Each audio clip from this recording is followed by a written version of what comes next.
네. 안녕하세요. 이번 여름방학 머신러닝 스터디 4차시 강의를 맡은 김수혁입니다. 이번 수업은, 지금 오늘이 광복절 8월 15일 빨간 날이어서, 아무래도 수강생 여러분들 이제 휴일도 지켜드리고, 온라인으로 진행하는 것도 조금 어려움이 있을 것 같아서, 이번 주차는 부득이하게 녹화 강의로 진행을 하겠습니다. 자, 그러면 각설하고 머신러닝 스터디 4차시 시작하도록 하겠습니다. 저희는 이번에 앙상블이라는 걸 배울 거고요. 앙상블 중에서도 이제 부스팅에 대해서 조금 더 자세하게 배울 겁니다. 그 이유는 이제 두 번째 차시인 이제 부스팅 모델, 부스팅 앙상블을 사용한 그 부스팅 계열의 모델들을 확인해 볼 거기 때문이고요. 그 다음으로는 각 모델들의 하이퍼 파라미터라는 것이 무엇이고, 이제 하이퍼 파라미터 튜닝을 어떻게 해야 되는지에 대해서 한번 확인을 해볼 겁니다.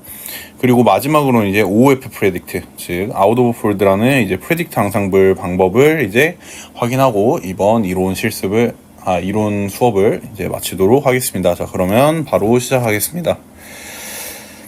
자, 첫 번째로 앙상블입니다. 자, 앙상블이라는 것은 이제 여러 개 서로 다른 모델들을 합쳐서 이제 예측 결과를 결합을 한 후에 최종 예측을 새로 하는 것을 저희가 앙상블이라고 얘기를 합니다.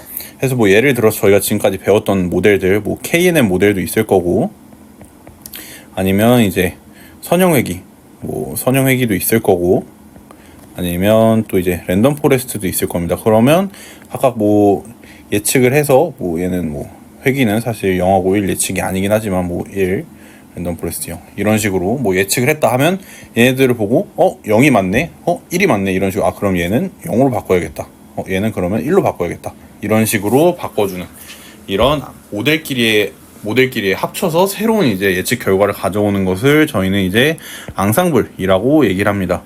그래서 앙상블의 목적은 첫 번째로 일반적으로 단일 모델보다 더 나은 일반화 성능을 확보한다 라는 의의점이 있습니다. 그러니까 이 모델이 예측한 거랑 다른 모델이 예측한 거랑 보고, 그럼 얘가 이쪽 0을 좀 더 예측을 많이 하는 모델들이, 그러면 얘는 1도 예측한 게 있지만 0이 많으니까 0으로 가야겠다, 이런 식으로 조금 더 나은 일반화 성능을 확보를 할 수가 있습니다.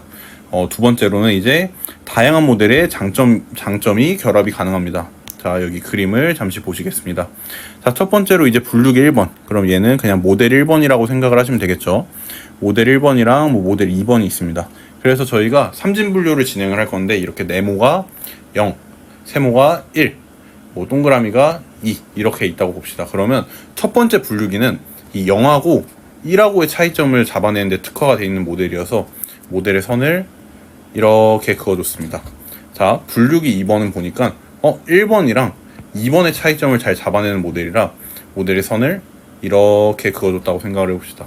자, 그러면 저희는 이제 이 클래스파이어 1번이랑 클래스파이어 2번, 그러니까 모델 1번, 모델 2번을 이제 앙상블을 진행해 볼 겁니다. 그래서 최종적으로 나온 앙상블 모델을 보면 이런 식으로 해서 첫 번째 분류기가 잘 구분하는 0하고 1, 그리고 두 번째 분류기가 잘 구분하는 1하고 2를 구분을 할 수 있게, 즉 0, 1, 2를 모두 잘 구분할 수 있게 되는 앙상블 모델, 조금 더 좋은 모델이 만들어질 수가 있는 것이죠. 그래서 다양한 모델의 장점, 앞에 예시를 들어보면 이제 0과 1을 분류를 잘 하는 모델이랑 1과 2를 잘 분류를 하는 모델을 나눠서 이제 장점이 결합이 가능하다라는 것을 알 수가 있습니다. 자, 마지막으로 이제 저희가 앞에서 배웠던 이제 과적합의 위험이 감소가 됩니다. 저희가 디시전 트리로 이제 트레인 테스트 타이타닉 데이터를 나눠서 비교를 해봤을 때, 아무리 트레인 데이터에서 이제 성능이 좋아도 테스트 데이터에서 성능이 떨어지면 이제 해당 모델이 너무 복잡해서 과적합이 되었다라고 얘기를 했었죠. 근데 이렇게 앙상블을 진행을 하면 이제 각 모델들이 이제 얘는 0으로 예측하고 얘는 1로 예측하고 좀 다양성이 증가를 하기 때문에 이제 과적합 요소가 조금 줄어들 수 있다라는 장점이 있습니다. 네, 그러면 이제 앙상블의 필요성에 대해서 한번 다시 확인을 해보도록 합시다. 자, 첫 번째로는 일단 단일 모델의 한계가 명확하다는 점입니다. 단일 모델을 봤을 때 저희가 그 트레이닝 데이터에만 너무 적합하게 학습을 하는 과적합 요소와 이제 편향, 그러니까 애초부터 그 데이터를 라벨을 잘 맞추지 못할 가능성도 높다. 그리고 마지막으로 이제 데이터 노이즈, 그러니까 뭐 예측값이 아니라 이제 결측값이나 아니면 아웃라이어 이상치 같은 값들이 있을 때 데이터 노이즈가 생기고 데이터 노이즈에 대해서 학습을 하면 굉장히 취약하게 작용을 할 수가 있다라는 단점들이 있었습니다. 이런 단일 모델들의 한계점을 이제 타파하기 위해서 이제 앙상블을 진행을 하는데, 앙상블의 가장 큰 효과 두 가지는 이제 데이터의 편향과 분산이 감소된다는 것입니다. 자, 보시면 여기 이렇게 데이터가 잘 모여 있어서 편향은 굉장히 좋게 나오지만 그 애초부터 분산, 베어리언스가 굉장히 지금 낮겠죠. 왜냐하면 저희가 이쪽에다 예측을 해야 되는 다른 쪽에 구집이 되어 있으니까. 자, 두 번째 모델을 보면, 자, 지금 보시면 베어리언스는 나쁘지 않아요. 그 가운데를 지점으로 했을 때 굉장히 좀 값이 잘 있지만 반대로 데이터가 좀 퍼져 있기 때문에 분산은 굉장히 안 좋다고 볼 수 있는데, 이 두 가지 모델을 합치면 이렇게 분산과 편향을 모두 감소시켜서 좋은 모델로 더 학습을 시킬 수 있다라는 이제 장점이 있습니다. 자, 그럼 이제 앙상블의 종류들을 조금 알아보도록 하겠습니다. 자, 저희가 오늘 볼 앙상블의 종류는 총 4가지인데요. 자, 첫 번째로 보팅, 두 번째로 배깅, 세 번째로 스태킹, 마지막으로 부스팅이 있습니다. 자, 그래서 첫 번째로 보팅은 여러 모델이 같은 데이터에 대해서 예측을 하고 이거를 투표 또는 평균으로 합쳐서 예측을 하는 것을 이제 보팅이라고 합니다. 그리고 이제 배깅 같은 경우에는 원본 데이터에서 자, 비보건 추출이 아니라 보건 추출로 여러 학습 데이터를 만들고 각 모델을 병렬로 학습을 시킨 다음에 합쳐서 하는 것을 이제 모델을 만드는 걸 이제 배깅이라고 생각을 하시면 되겠습니다. 그래서 보팅과 배깅의 가장 큰 차이점은, 보팅은 이제 여러 모델, 그러니까 다른 모델이 같은 데이터에서 학습을 하고, 배깅은 같은 모델이 이제 여러 데이터에 대해서 학습을 한다라고 생각을 하시면 되겠습니다. 그리고 이제 스태킹은 아예 다른 개념인데, 스태킹 같은 경우에는 저희가 모델별로 이제 어떤 프레딕트 프로바, 그러니까 예측값이 나오면 그 예측값만을 활용해서 다시 학습을 시켜서, 그러면 얘네들이 예측값이 따따따따 보고, 얘네들이 이러니까 그럼 최종적으로 얘는 한 이 정도 예측이 될 것 같다 라고, 이런 식으로 다시 최종 예측을 하는 거를 저희가 스태킹이라고 얘기를 합니다. 자, 마지막으로 부스팅은 이제 이전 모델이 틀린 데이터를 더 중요하게 학습한다. 그러니까 틀린 데이터에 이제 가중치를 조금 더 줘서 그럼 이 틀린 거를 어떻게 맞춰보는 방식으로 바꿔보자. 그리고 새로운 모델로 이제 그 다음 모델로 이제 그 가중치를 준 데이터를 보고 이제 조금 더 잘 맞출 수 있도록 학습을 시키자라는 게 부스팅 계열의 부스팅 앙상블의 이제 방식입니다. 그래서 보팅 같은 경우의 장점은 이제 다양한 모델 조합이 가능하다는 거, 그리고 배깅은 이제 모델의 편향을 줄일 수 있는 거, 스태킹은 모델 간의 상호 보완 효과를 얻을 수 있는 거, 마지막 부스팅은 모델의 바이어스, 그러니까 모델의 편향을 줄일 수 있는 게 이제 가장 큰 각각의 장점이라고 보시면 되겠습니다. 자, 그러면 첫 번째로 보팅부터 조금 자세하게 확인을 해보도록 합시다. 자, 보팅은 이제 개념을 아까 간단하게 설명을 드렸으니까 좀 자세하게 봅시다. 여러 모델을 이제 예측을 다수결로, 그러니까 다수결에서는 하드 보팅이라고 얘기를 하고, 확률 평균은 이제 소프트 보팅이라고 얘기를 하는데, 소프트 보팅 방식으로 결합을 하는 단순 앙상블 기법이라고 보시면 되겠습니다. 자, 첫 번째로 하드 보팅에 대해서 보면, 자, 얘네들은 모델인데요. 자, 첫 번째 모델이 1로 예측을 하고, 두 번째 모델이 1로 예측을 하고, 세 번째 모델이 0으로 예측을 하면 그러면 다수결로 이제 투표를 한번 받아볼게요. 그러면 1이 많으니까 그러면 첫 번째 예측을 한 거에 대해서는 1로 결정을 하겠습니다. 이런 식으로 이제 다수결로 이제 예측을 하는 걸 이제 하드보팅이라고 얘기를 합니다. 자, 두 번째로는 저희가 이렇게 프레딕 값을 이제 산출을 하는 경우가 있었고, 이제 이런 식으로 확률값, 즉 프레딕트 프로바를 하는 방식이 있었죠. 프레딕트 프로바는 이제 저희가 생각을 해보면 ROCUC 할 때 이제 나왔던 내용인데, 이제 그냥 1일 확률이 몇 %예요, 0일 확률이 몇 %예요, 이런 식으로 확률값으로 표현해주는 게 프레딕트 프로바였죠. 그럼 각각의 프레딕트 프로바를 이제 그럼 모델 1은 1일 확률이 0.8입니다. 모델 2는 1일 확률이 0.9입니다. 모델 3은 1일 확률이 0.2입니다. 이런 식으로 보고 에버리지 오버 1, 그러니까 1일 확률의 평균값을 구해서 이제 63%, 에버리지 0은 이제 36.6% 이런 식으로 계산을 하고, 그러면 얘는 1일 확률이 모델을 다 확인해 봤을 때 1일 확률이 더 높으니까 그러면 소프트 보팅에서도 그럼 1로 예측을 합시다. 이런 식으로 하는 게 이제 소프트 보팅이라고 생각을 하시면 되겠습니다. 그래서 특징은 모델 각각의 성능이 어느 정도 괜찮으면서 다양한 예측 결과가 모이도록 조합을 구성을 해야 됩니다. 자, 그러면 보팅에 대해서 조금 더 자세하게 알아보도록 합시다. 자, 그럼 보팅이 효과적일 조건에 대해서 한번 봅시다. 자, 보팅이 효과적일 조건은 첫 번째로 모델이 다양해야 한다는 것입니다. 자, 모든 모델이 똑같이 예측을 한 거를 보팅을 돌린다고 해도 크게 바뀌는 게 없겠죠. 자, 그래서 모델이 이거 ID 1번에 대해서 모델이 한 10개는 1로 예측을 하고 한 3개는 0으로 예측을 했습니다. 이런 식으로 모델이 조금 상이한, 그러니까 다른 오류 패턴을 가지고 있어야 다수결로 결정을 했을 때 그러면 얘네는 지금 1하고 0하고 균등하게 나왔는데 1이 조금 더 많으니까 1로 결정을 합시다.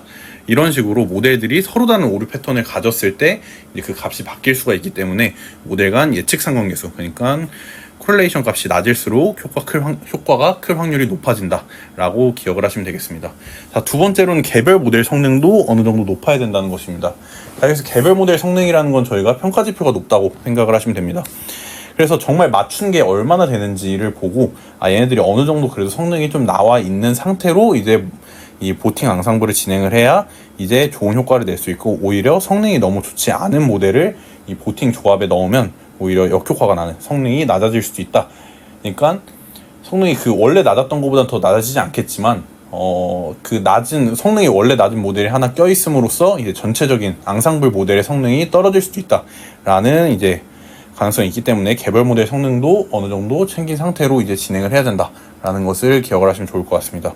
최종적으로 보팅은 이제 다양한 모델의 예측 결과의 조합을 통한 성능 향상을 도모를 한다라고 생각을 하시면 되겠습니다.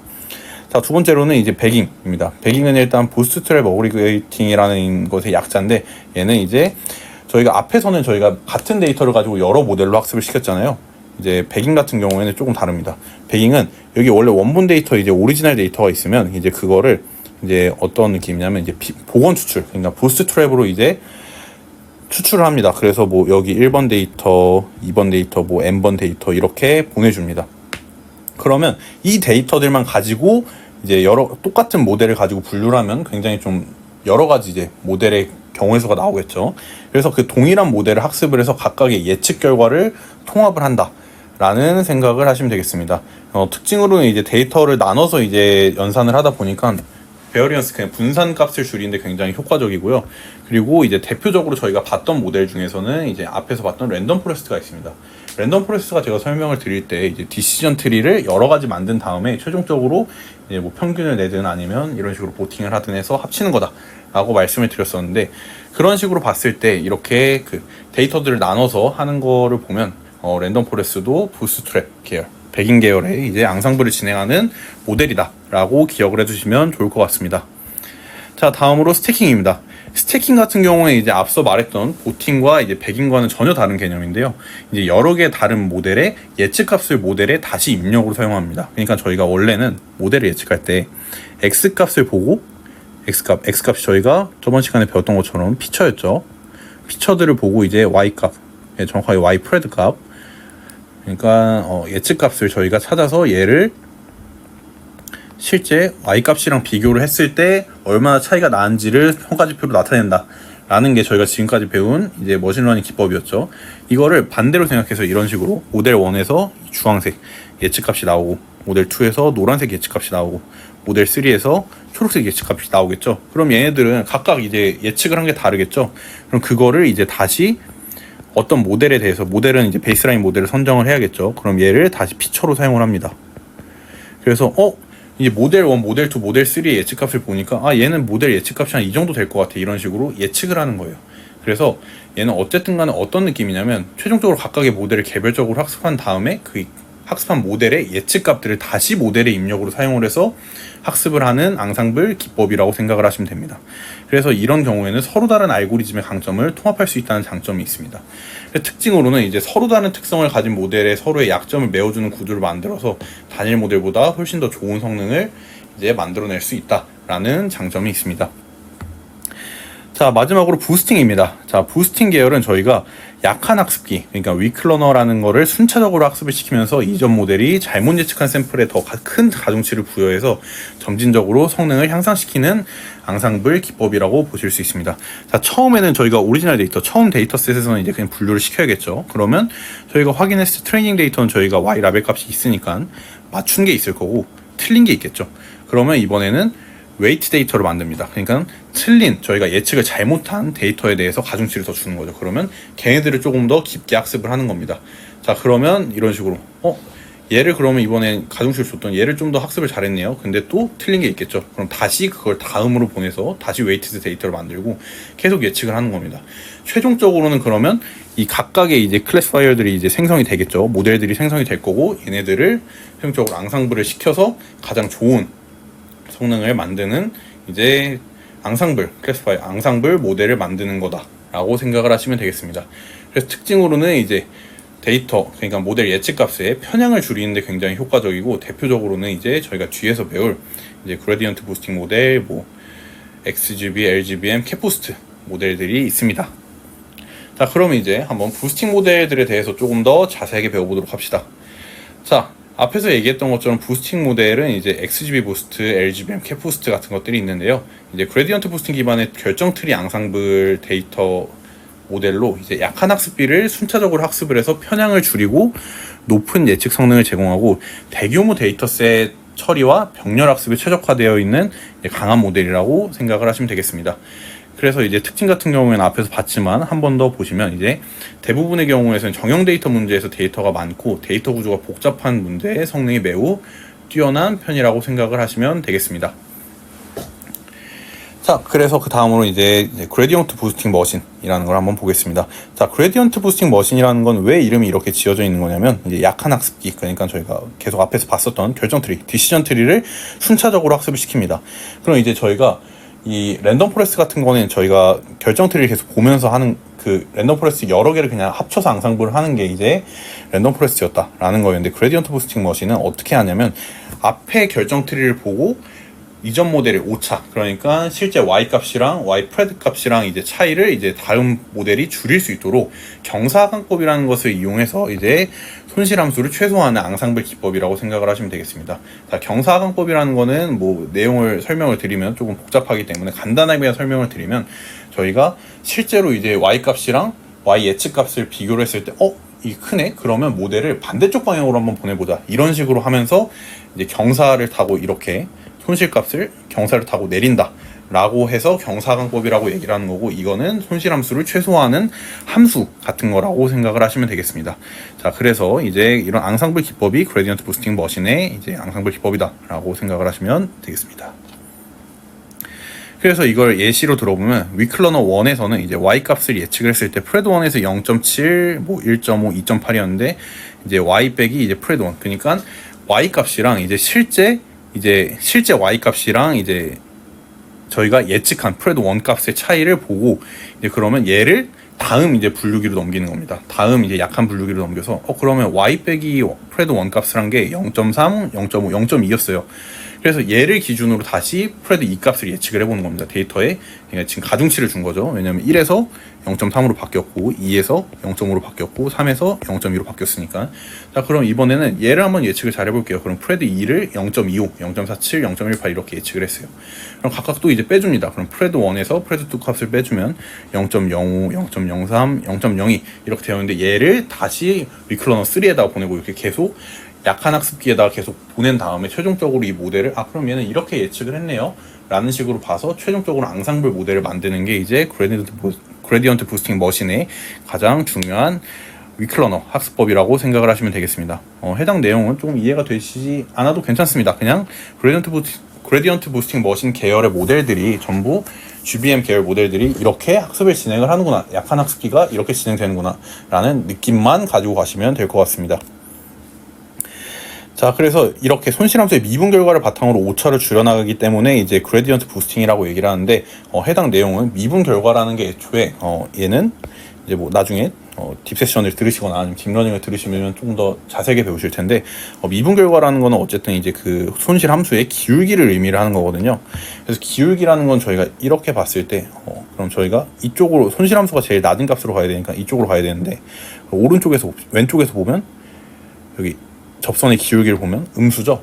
그러면 음수는 이제 반대로 마이너스를 붙여서 그러면 오른쪽으로 보내줘야겠구나, 양수, 이런 식으로 진행을 하는 게 이제 손실함수의 이제 경사하강법인데, 이 내용에 대해서는 나중에 딥러닝이나 아니면 저희 머신러닝 세션 말고 딥 세션에서 좀 더 자세하게 배우면 좋을 것 같습니다. 어쨌든 그냥 그레디언트 부스팅인 이유는 손실함수의 미분 결과를 바탕으로 오차를 줄여나가기 때문에 이제 그레디언트 부스팅이라고 얘기를 한다 라고 생각을 하시면 되겠습니다. 자, 그럼 넘어가고요. 그래서 그레디언트 부스팅 머신의 장점과 단점을 한번 보겠습니다. 그레디언트 부스팅 머신의 장점은 처음 나왔을 때 굉장히 높은 예측 성능과 유연성, 그러니까 다양한 손실함수, 저희가 손실함수가 여러 개 있었죠. 뭐 처음에 봤을 때 뭐 손실함수라고 하는 건 이제 그냥 저희가 스코어 값이라고 생각을 하시면 될 것 같은데, 뭐 F1 스코어도 있었고 ROC, AUC도 있었고, 뭐 프리시전도 있었고 리콜도 있었고, 이런 식으로 여러 가지가 있었죠. 회계에서는 뭐 RMS 뭐 등등이 있었고, 그래서 이런 여러 가지 손실 함수를 그냥 쉽게 사용을 할 수 있다. 그냥 모델의 그냥 최종 예측값만 바꿔주면 된다. 그래서 굉장히 유연하다는 것을 알 수가 있고요. 회기 분류에 모두 사용이 가능하기 때문에 여기서도 여러 작업에 유연하게 적용이 가능하다라는 점을 볼 수가 있습니다. 자, 마지막으로 약한 학습기의 순차적 보완으로 바이어스, 그러니까 모델이 예측하는 것들의 이제 편향을 줄일 수가 있다라는 것이 가장 큰 장점입니다. 자, 그런 단점도 있겠죠. 단점은 순차 학습 구조로 병렬화가 어려워서 학습 속도가 느립니다. 그러니까 첫 번째 약한 학습기를 학습을 시키고, 두 번째 약한 학습기를 학습을 시키고, 세 번째 약한 학습기를 학습시키고, 이런 식으로 순차적인 학습 구조를 가지고 있기 때문에 병렬화가 어려워서 학습 속도가 굉장히 느립니다. 그리고 과적합 위험도 높습니다. 자, 그래서 파라미터 튜닝, 저희가 뒤에서 배울 파라미터 튜닝도 필요하다라는 것을 알 수가 있습니다. 과적합 위험이 높은 것은 이제 앞서 얘기했던 단일 모델보다는 과적합 위험이 낮지만 계속 이제 모델에 가중치를 주면서, 데이터에 가중치를 주면서 학습을 하기 때문에 이게 한번 이제 잘못 가중치를 주기 시작하면 과적합이 높은 것을 알 수가 있습니다. 자, 마지막으로 데이터 노이즈에 민감하기 때문에 성능 저하가 있을 수 있다라는 것을 알 수가 있습니다. 자, 해당 내용에 대해서는 조금 더 뒤쪽에서 자세히 알아보도록 합시다.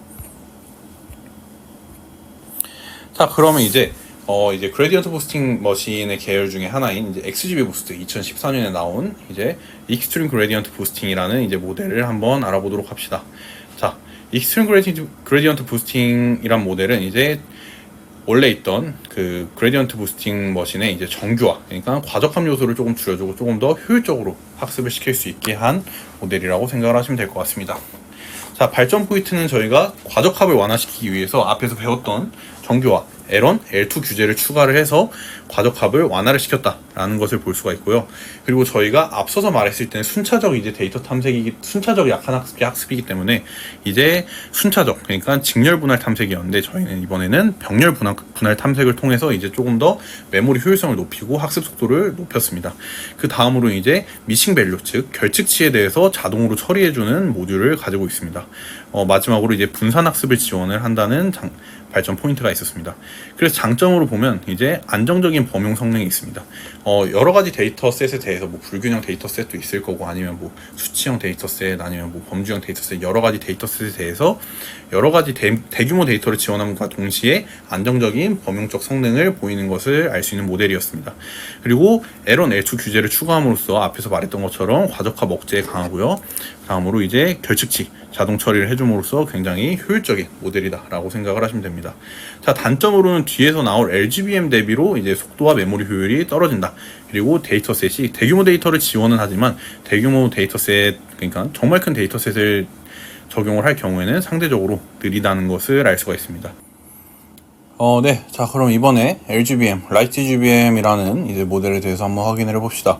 LGBM 같은 경우에 저희가 그 앞에 있던 XGBM과 다르게 속도와 메모리 효율을 극대화시키려고 이제 만든 모델이라고 생각을 하시면 되겠습니다.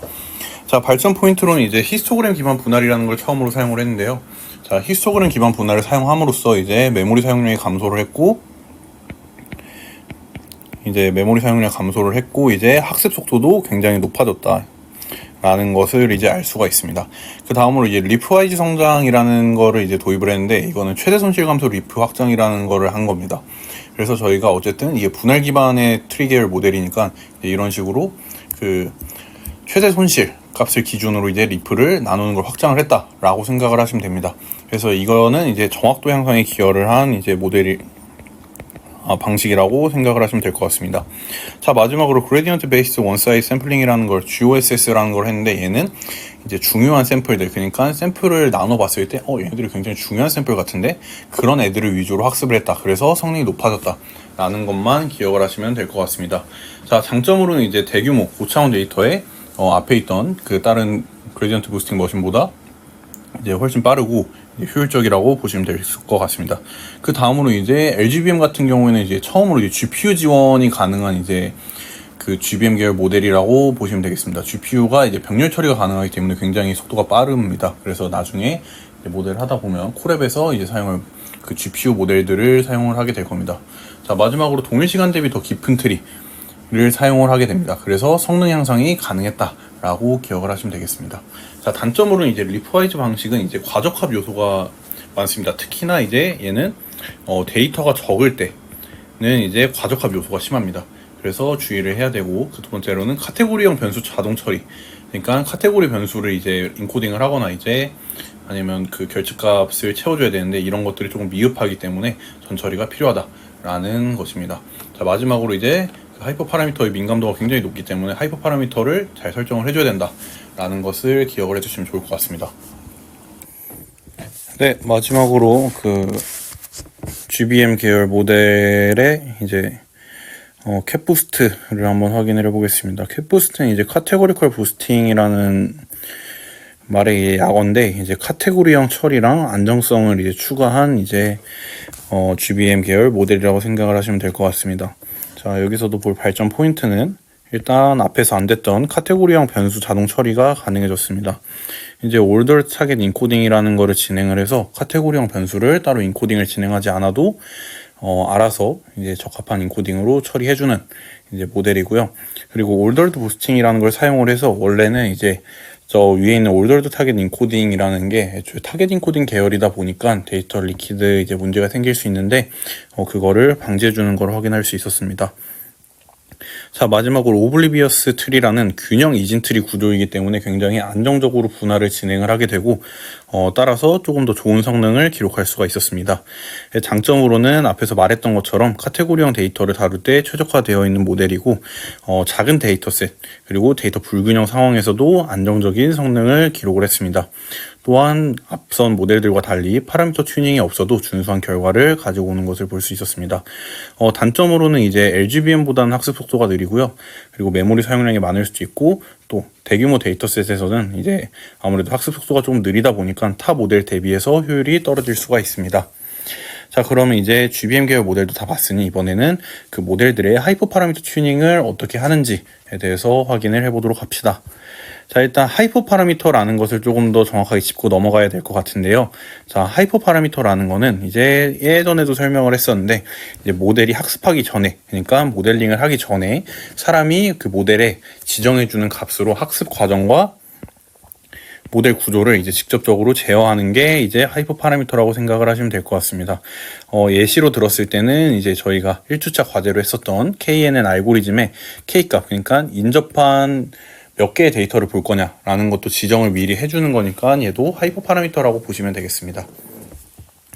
그래서 파라미터와 하이퍼 파라미터가 어떻게 변환이 되는지에 대해서 한번 조금 자세히 알아보도록 합시다. 튜닝 방식은 이제 파라미터 같은 경우에는 모델이 학습 과정에서 데이터로부터 자동으로 학습을 하고 모델링을 진행을 하면서 모델 자체에서 스스로 바꿔가는 값이라고 생각을 하시면 됩니다. 다만 하이퍼 파라미터는 이제 사람이 학습하기 전에 이제 이 앞에서 모델이 학습 과정을 거치기 전에 그럼 한 이 정도로 학습을 해볼래? 아니면 한 이 정도의 데이터만 참고해서 학습을 할래? 이런 식으로 사람이 직접 설정해주는 값이라고 생각을 하시면 될 것 같습니다. 자, 역할로는 이제 파라미터 같은 경우에는 이제 데이터의 패턴, 규칙을 이제 직접 표현하고 학습을 하는 것이 이제 파라미터의 역할이라고 생각을 하시면 되고, 이제 하이퍼 파라미터의 역할 같은 경우에는 이제 학습 과정, 그러니까 트레이닝 과정, 모델링 과정에서 이제 어떻게 모델링을 하고 어떻게 모델 구조를 가져갈 것인지를 처음에 모델 학습을 하기 전에 제어를 해주는 값들이라고 생각을 하시면 될 것 같습니다. 마지막으로 이제 튜닝 방식은 파라미터는 모델링 과정에서 자동으로 이루어지지만 하이퍼 파라미터는 저희가 그리드 서치, 랜덤 서치, 베이지안 옵티마이제이션 등으로 수동으로 설정을 하거나 아니면 이제 코드를 돌려서 자동으로 직접 탐색을 해준 후에 모델링에 들어가는 방식입니다. 자, 그러면 하이퍼 파라미터를 이제 뭔지 배웠으니까 하이퍼 파라미터 탐색 방식에 대해서 한번 알아보도록 합시다. 자, 첫 번째로 보기 전에 일단 하이퍼 파라미터 튜닝에 대해서 왜 해야 되는지부터 알아보도록 합시다. 그래서 모델의 성능은 이제 하이퍼 파라미터 설정에 민감하게 반응하는 것을 알 수가 있습니다. 저희가 하이퍼 파라미터를 어떻게 설정하냐에 따라서 이제 과적합이 일어날 수도 있고 아니면 과소적합이 일어날 수도 있습니다. 또한 이제 이런 하이퍼 파라미터를 설정했을 때 트레이닝 데이터셋에서 가장 좋은 성능을 기록하는 것보다는 이제 검증 데이터셋에서 최고의 성능을 내는 값이 이제 일반화 성능, 즉 저희가 보지 못한 데이터, 테스트 데이터를 성능을 찍어 봤을 때 가장 성능이 좋을 가능성이 높습니다. 그래서 항상 하이퍼 파라미터 튜닝을 할 때는 트레이닝 셋도 당연히 봐야 하지만 테스트 셋도 어떻게 이루어지고 있는, 테스트 셋이 아니라 발리데이션 셋도 어떻게 이루어지고 있는지 확인을 해야 된다라고 기억을 하시면 될 것 같습니다. 자, 그럼 그 세 가지를 저희가 볼 건데, 첫 번째로 이제 그리드 서치, 두 번째로 랜덤 서치, 마지막으로 옵튜나를 활용한 이제 하이퍼 파라미터 튜닝에 대해서 확인을 해보겠습니다. 일단 간단하게만 보면 그리드 서치 같은 경우에는 이제 미리 정의한 하이퍼 파라미터의 값, 그러니까 어떤 범위를 정해놓고 그 값들의 모든 조합을 찾아줘라고 생각을 하시면 될 것 같습니다. 저희가 뭐 예를 들어서 이제 뭐 하이퍼 파라미터가 A가 있고 한 모델에서 B가 있는데 A가 무조건 1로 설정했을 때 좋은 게 아니라 1로 설정했을 때 B를 2로 설정하고 뭐 아니면 3으로 설정했을 때 이걸 각각 비교를 해서 1하고 2의 조합이 제일 좋네요. 아니 1하고 뭐 3이 제일 조합이 좋네요. 이런 식으로 하이퍼 파라미터는 가장 좋은 조합을 찾아내야 되기 때문에 굉장히 경우의 수가 많습니다. 그래서 그리드 서치 같은 경우에는 그래서 미리 정의한 그 범위를 두고 이제 하이퍼 파라미터 값들의 모든 조합을 탐색하는 이제 하이퍼 파라미터 튜닝 방식이라고 생각을 하시면 될 것 같습니다. 그리드 서치 같은 경우에는 이제 구현이 간단하고 재현성이 굉장히 높은데 근데 조합수가 많으면 당연히 여러 가지 조합을 다 확인을 해야 되니까 계산량이 증가하는 것을 알 수가 있습니다. 두 번째로 이제 랜덤 서치인데 이제 지정한 범위 내에서 이제 모든 것을 보는 게 그리드 서치였다면 이제 그 범위 내에서 무작위로 하이퍼 파라미터를 확인해 보는 게 이제 랜덤 서치라고 보실 수 있습니다. 이제 그리드 서치 같은 경우에는 전부 다 보는 것에 반면해서 이제 랜덤 서치 같은 경우에는 이제 좀 더 고차원에서 탐색이 효율적입니다. 왜냐하면 모든 경우의 수를 보는 게 아니라 몇 가지 샘플링을 해서 확인을 하는 거기 때문에 이제 굉장히 효율적이라고 볼 수 있습니다. 다만 저희가 모든 것을 확인하는 것이 아니기 때문에 최적화를 놓칠 가능성도 있고요. 재현성도 낮은 것을 알 수가 있습니다. 자, 마지막으로 옵튜나라는 게 있는데요. 옵튜나는 이제 다양한 최적화 알고리즘과 조기 중단 기능을 지원하는 파라미터 최적화 프레임워크라고 보시면 될 것 같습니다.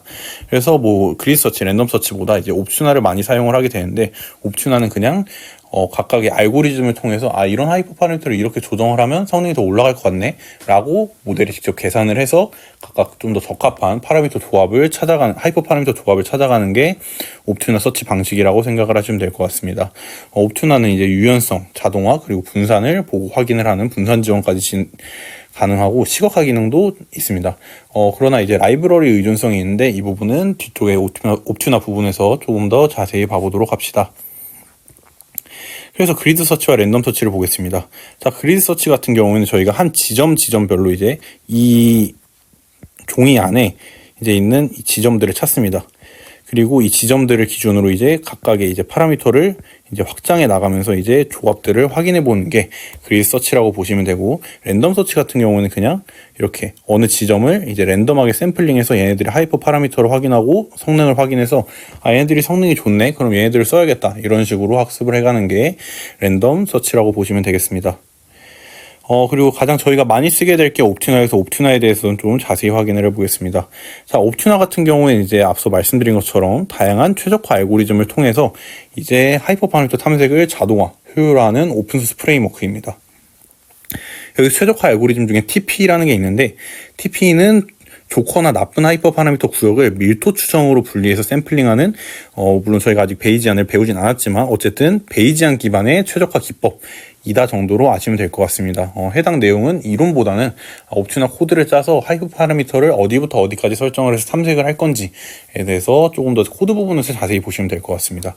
자, 특징으로는 이제 조기 중단, 시각화, 분산 처리 등 유연한 기능을 제공을 하지만 이제 라이브러리 의존성, 그러니까 옵튜나라는 라이브러리가 있는 건데 그거에 대한 의존성이 굉장히 높고 알고리즘을 선택한 거에 따라서 성능 편차가 조금 존재하는 단점도 존재를 합니다. 그럼 이제 마지막으로 이제 OF 프레딕트, Out of Fold 프레딕트라는 이제 폴드 앙상블 기법을 보고 이제 마무리를 해보도록 하겠습니다. 자, 아웃 오브 폴드 OF 프레딕트는 이제 데이터셋을 어떻게 나누냐에 따른 이제 앙상블 기법입니다. 자, 그래서 저희가 앞에서 배웠던 크로스 발리데이션이라는 이제 교차 검증에서 각 폴드마다 학습 데이터로 학습된 모델들의 이제 테스트 데이터에 대한 예측을 종합해서 테스트 데이터를 새로 만들어내는 게 이제 아웃 오브 폴드 프레딕트 방식이라고 보시면 될 것 같습니다. 예시를 보면 이제 저희가 폴드를 3으로 잡고 이제 데이터를 3분할해서 확인을 해보겠습니다. 그래서 폴드 1, 2 같은 첫 번째 모델 같은 경우에는 폴드 1, 2로 이제 학습을 합니다. 그러면 이제 폴드 3를 보지 않으니까 저희는 폴드 1, 2만 본 게 되겠죠. 그럼 이런 모델이 있을 거고, 또 이번에는 이제 여기 오타가 좀 있네요. 1, 3, 2, 3 이렇게 돼야겠죠. 자, 그래서 얘는 폴드 1과 폴드 3으로만 학습을 한 모델, 마지막은 이제 폴드 2와 폴드 3으로만 학습을 한 모델, 이렇게 각각 모델을 정리를 합니다. 그러면 최종적으로 저희는 테스트 모델에 대해서 이제 모델을 예측을 해야 되죠. 그러면 이 동일한 테스트에 대해서 모델 1번에도 예측을 하고, 모델 2번에도 예측을 하고, 모델 3번에도 예측을 합니다. 그리고 그거를 이제 예측을 종합해서 최종 테스트 데이터 프레딕트로 사용을 하게 되는 것입니다. 그래서 이 OF 프레딕트는 폴드 앙상블이라고도 얘기를 하는데, 교차 검증에서 각 폴드마다 학습 데이터로 이제 학습된 모델들의 테스트 데이터의 예측을 종합해서 테스트 데이터를 예측하는 방법이라고 얘기를 했고요. 그래서 얘에 대한 의의점은 각 폴드에서 학습된 모델들이 이제 데이터의 일부만 학습을 하게 되죠. 앞에서 보면 첫 번째 모델은 폴드 1번과 2번만 학습을 했고, 두 번째 모델은 폴드 1번과 3번만 학습을 했고, 세 번째 모델은 폴드 2번과 폴드 3번만 학습을 했습니다.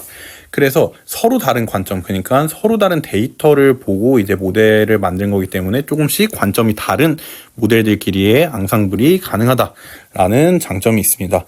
해당 장점은 어떻게 작용을 하냐를 보면 이제 과적합 방지 및 예측 안정성, 즉 성능이 향상이 될 수가 있고요.